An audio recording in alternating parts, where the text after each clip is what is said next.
Assalamualaikum Pak Pujo, selamat pagi. Apakah calon sudah siap untuk diwawancara pada pagi hari ini?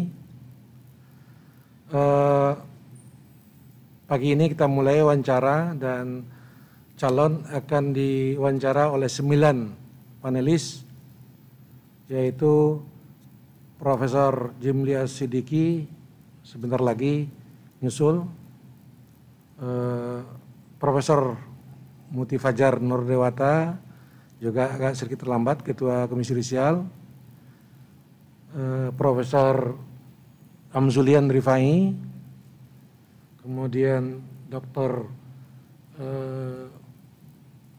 Qaddafi, bin Ziyad Qaddafi, Dr. Nurjana, saya sendiri, M. Taufik Azed, Ibu Sukma Violeta, Bapak Dr. Parman Suparman, dan Dr. Joko Sasmito. Untuk yang pertama kita persilahkan kepada Prof. Amzulian untuk mewawancarai. Silakan Pak. Baik, terima kasih Bapak Pimpinan, Pak Ahmad Setio Pujuharsoyo ya. Kebetulan waktu klarifikasi sama saya ya. Saat ini Ketua Pengadilan Tinggi Kendari ya Pak ya.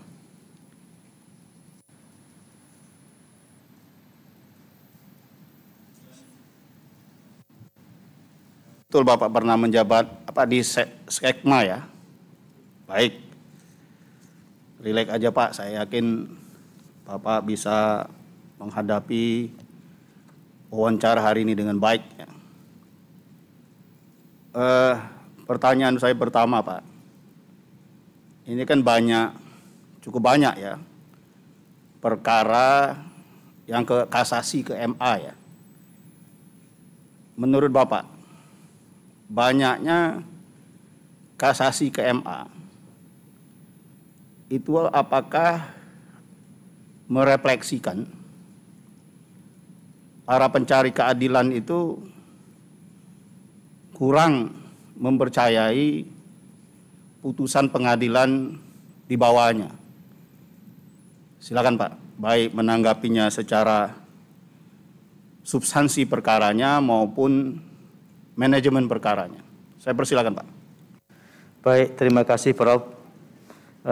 Kami perlu sampaikan bahwa terkait dengan banyaknya upaya hukum ya, setiap suatu perkara menggunakan upaya hukum sampai kepada titik yang terakhir itu tidak lepas dari budaya bangsa Indonesia sendiri. Yang pertama itu, jadi persoalannya bukan soal menang atau kalah, tetapi semakin lama proses kepastiannya, ada masyarakat tertentu yang memang menunda-nunda penyelesaian perkara itu dengan tujuan supaya ada waktu untuk ngulur-ngulur itu.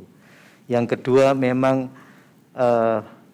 banyak yang juga berupaya untuk mencari kebenaran dengan mengupayakan mulai dari upaya hukum tingkat pertama, kemudian tingkat banding, selanjutnya di kasasi, kalau perlu juga dengan PK. Ini semuanya juga memang tidak lepas dari budaya hukum kita. Demikian Prof.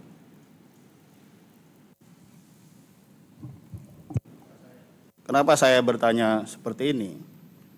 Kalau kita bandingkan beberapa negara lain ya, saya tidak menguasai banyak negara, tapi Australia yang jelas ya, itu tunggakan perkaranya itu bisa 0 setiap tahun ya. Kalau kita perhatikan, Bapak belum komentari soal ketidakpercayaan tadi, mungkin perlu juga dikomentari, karena di situ tidak semua perkara memang bisa ke kasasi. Misalnya mereka ada istilah special leave ya. Jadi suatu perkara itu dinilai dulu. Kalau masukan dari pengadilan misalnya nanti upaya kasasi itu putusannya sama, maka pencari keadilan tidak akan melakukan kasasi. Oleh karena itu ada istilah special leave di situ. Ya, kalau di kita kan kata Bapak tadi, yang penting upaya hukum dulu gitu. Perlu tidak menurut Bapak? Misalnya di pengadilan tinggi itu ada semacam yang mengkaji ya, walaupun ini sekedar ide ya, untuk memberikan nasihat, masukan bahwa ini kalau upaya hukum berikutnya kira-kira akan sama ya, walaupun ini dilakukan di negara lain yang saya ketemukan tadi. Gimana pandangan Bapak? Baik, Prof. Izin. Jadi memang satu sebagaimana tadi ada dua hal ya. Satu budaya hukum, satu juga menyangkut masalah kepercayaan masyarakat pada badan peradilan itu sendiri. Nah, ketika di tingkat pertama dia belum yakin atau belum percaya, mungkin ada sesuatu di dalam putusan ini, dia akan berupaya. Nah, kaitannya dengan pengkajian terkait dengan ini, persoalannya adalah bahwa setiap putusan itu yang pengadilan tinggi tidak boleh menilai di luar proses dari persidangannya itu. Sehingga kalau itu dilakukan pengkajian di luar proses judisialnya, saya kira itu kurang tepat. Ya mungkin karena perbedaan kultur ya Pak ya. Jadi lengkaplah dia menumpuk